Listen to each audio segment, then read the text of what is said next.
আমরা স্কুল লেভেলে কয়েকটি ভাষা আমরা কম্পালসারি করে দেব, ইংরেজির সাথে তৃতীয় আরেকটি ভাষা তাকে শিখতেই হবে। টেকনিক্যাল ইনস্টিটিউশন, ভোকেশনাল ইনস্টিটিউশন আমরা জেলা পর্যায়ে, বিভাগ পর্যায়ে পর্যন্ত শুরু করব, যারা ভাষা শিক্ষা দিবে। ইউরোপের বহু দেশে, ইটালিতে যেমন, উদাহরণস্বরূপ বলে, ইটালিতে যেমন বহু জায়গা আছে যেখানে তাদের তরুণ প্রজন্ম, ইয়াং জেনারেশনের সংখ্যা কমে গেছে, সেখানে তাদের কাজ করার জন্য মানুষ লাগবে, কিন্তু আপনি আসতে পারবেন না। কেন আপনি আসতে পারবেন না? আপনি তো ভাই ইটালিয়ান ভাষা বোঝেন না। আপনি যখন গ্রামে যাবেন, ওই দেশের গ্রামের মানুষ হয়তো সচ্ছল মানুষ আছে, কিন্তু সে ইংরেজি বুঝে না, তাই সে ইটালিয়ান ভাষা বুঝে, তার ভাষা ইটালিয়ান। এবং আপনি যে ওখানে যাবেন, আপনি যদি তার ফার্মে অর্থাৎ তার কৃষিতে যদি আপনি কাজ করেন, তাতে আপনাকে লোকাল ভাষা জানতে হবে, কিন্তু আপনি তো লোকাল ভাষা জানেন না।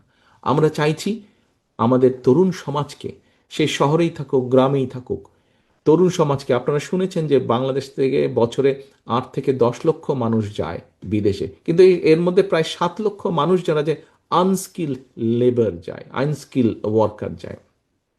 আমরা এই যে যাওয়ার পরিমাণ, এদেরকে আমরা ট্রেনিং দিতে চাচ্ছি। জাপানে কৃষিতে মানুষ প্রয়োজন, জাপানে হেলথ কেয়ারের মানুষ প্রয়োজন, ইউরোপের বিভিন্ন দেশে হেলথ কেয়ারের মানুষ প্রয়োজন। এখানে আমাদের তরুণরা যেতে পারে, ছেলেরা যেতে পারবে, মেয়েরা যেতে পারবে, কিন্তু ভাষা শিক্ষা একটি বিরাট ব্যাপার হয়ে দাঁড়িয়েছে। আমরা পরিকল্পনা নিয়েছি, নিশ্চয়ই আপনারা ডিটেল পরিকল্পনায় শুনেছেন, আমরা পরিকল্পনা নিয়েছি যে আমরা এরকম টেকনিক্যাল ইনস্টিটিউশন, ভোকেশনাল ইনস্টিটিউশন আমরা জেলা পর্যায়ে, বিভাগ পর্যায়ে পর্যন্ত শুরু করব, যারা ভাষা শিক্ষা দিবে। এবং কয়েকটি ভাষা আমরা স্কুল লেভেলে, কয়েকটি ভাষা আমরা কম্পালসারি করে দেব, বাচ্চারা নিজেরা চয়েস করে নেবে সে কোনটা শিখবে। ইংরেজির সাথে তৃতীয় আরেকটি ভাষা তাকে শিখতেই হবে, যাতে করে সে ভবিষ্যতে যদি মনে করে সে বিদেশে যাবে, সে যে কোনো কাজ করতে পারবে। ভোকেশনালের কতগুলো সাবজেক্ট আমরা কম্পালসারি করে দেবো যে এগুলো তাকে শিখতেই হবে। অর্থাৎ একজন বাচ্চাকে শিশু অবস্থা থেকে আমরা তাকে ইন্ডিপেন্ডেন্ট করে গড়ে তুলতে চাই।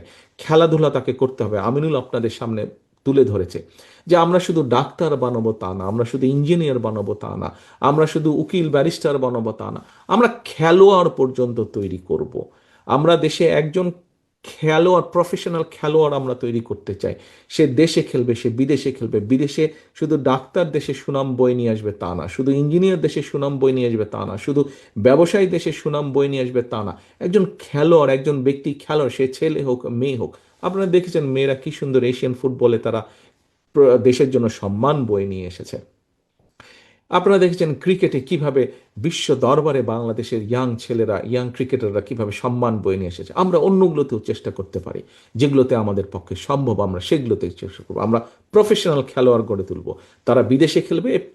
একটি সময় পরে যখন তারা খেলতে পারবে না, স্বাভাবিক, খেলোয়াড়রা বেশি দিন খেলতে পারে না, কারণ শারীরিক একটি বিষয় থাকে, তখন তারা দেশের বা বিদেশের বিভিন্ন ইনস্টিটিউশনে কোচ হিসাবে বা প্রশিক্ষক হিসেবে তারা তখন দায়িত্ব পালন করতে পারবে।